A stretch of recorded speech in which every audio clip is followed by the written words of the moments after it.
Përshëndetje të nderuar zonja dhe zotëri, përshëndetje të dashur miq. Ja ku po takohemi sërish së bashku, këtë herë për të sjellë një histori shumë të ndjerë pranë jush.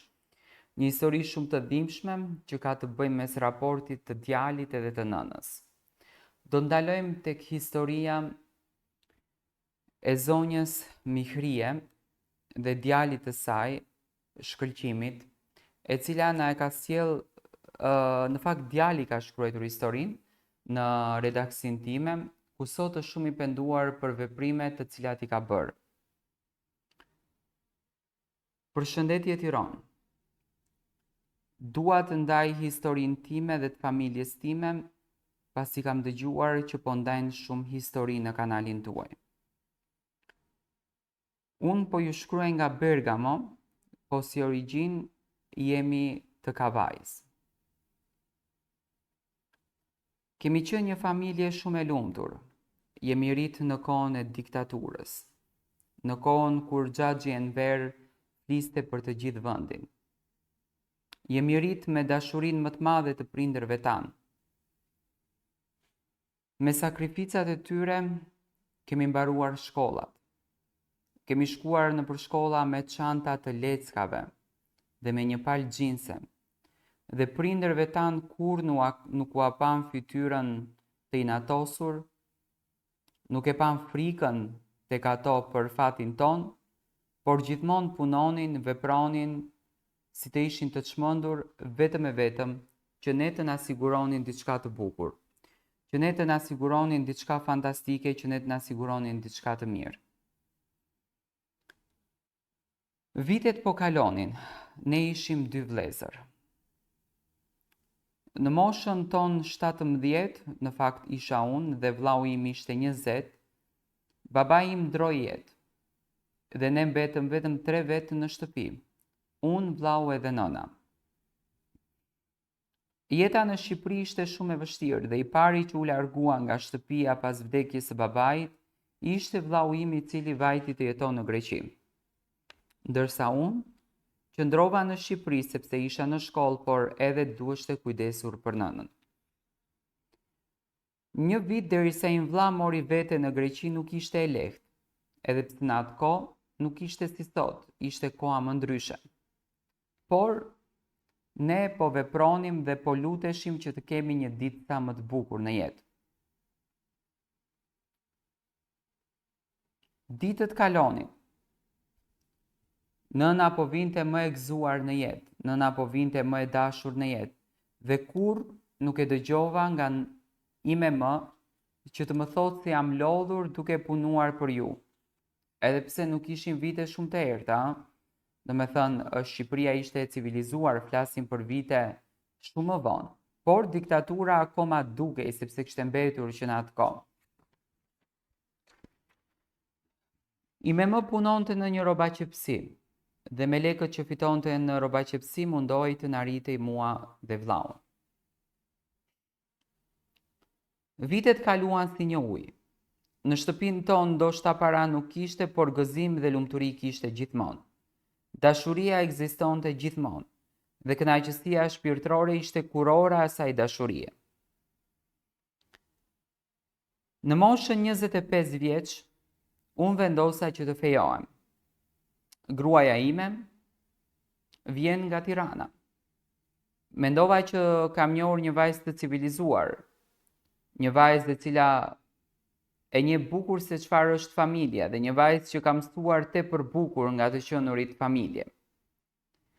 Fillimet tona ishin shumë të bukura. Ajo kishte një kulturë të veçantë.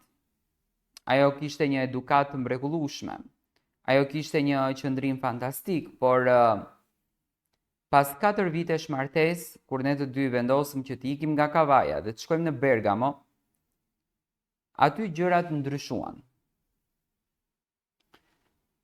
Fillimet në Bergamo kanë qenë shumë të vështira, sepse derisa u akomoduam me punë, derisa ndërtuam fatin ton, derisa ndërtuam jetën ton, por mundoheshim që të kalojmë, le të themi, mes njëri tjetrit.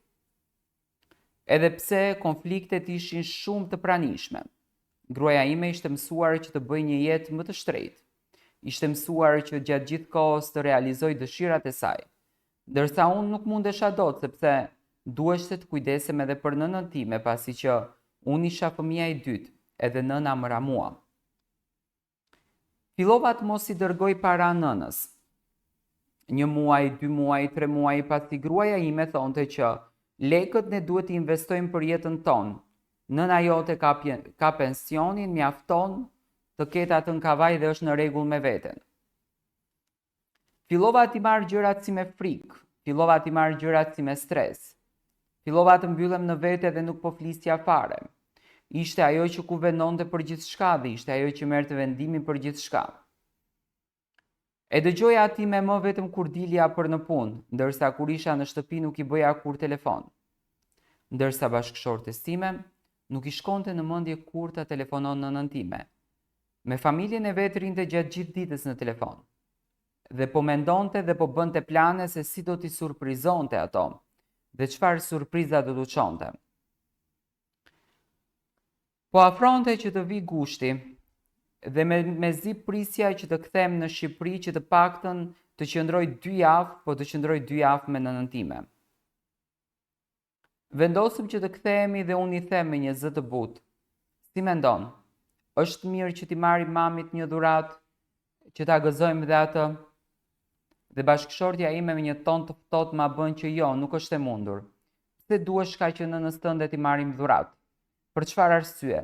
Ajo nuk është vajzë 15 vjeçare, duke harruar që në valixhen e saj e kishte mbushur me plot dhurata.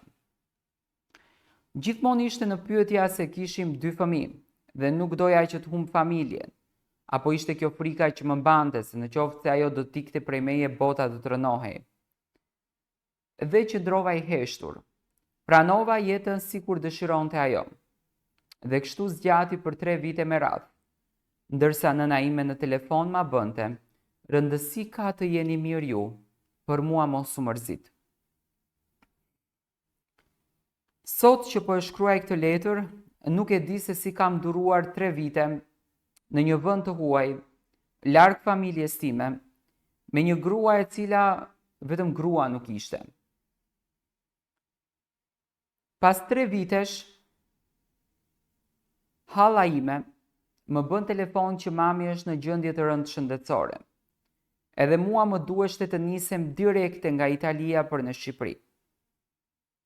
Kthehem nga puna me shumë vrull dhe mbaj mend që bashkëshortja ime ishte në kuzhinë duke gatuar ushqimin dhe më thot se çfarë ke.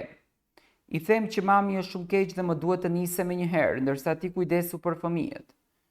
Më thot po nese nuk është se ka vdekur që ti ikësh. Dhe aty e mbaj mend ka qenë shpulla e parë që i kam rënë.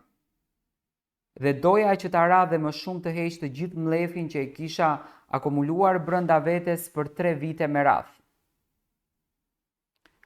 Nuk mendova fare më për të, thjesht mora valixhen edhe u nisa. Kur unë bërita në Rinas, djali hallës tim më priste në aeroport dhe më dha lajmin që nëna kishte ndruar jetë. Ishte një tmerr i madh për mua. Aty e kuptova se çfarë bëra dhe çfarë kisha humbur. Shkova në shtëpi dhe mbaj mend jam ulur pranë kufomës së nënës time. Duke i thënë që më fal, ti nuk e meritoje këtë gjën. Dhe sot, i me më ka 2 vite që ka vdekur, unë akoma e mbaj në supe peshën e fajit, por në një gjë e kam lehtësuar nënën time, sepse unë që prej asaj dite jam larguar prej kësaj grua dhe e di që fëmijët e mi kur do të rriten, do ta kuptojnë më shumë vlerën dhe arsyen pse unë e kam bërë këtë veprim.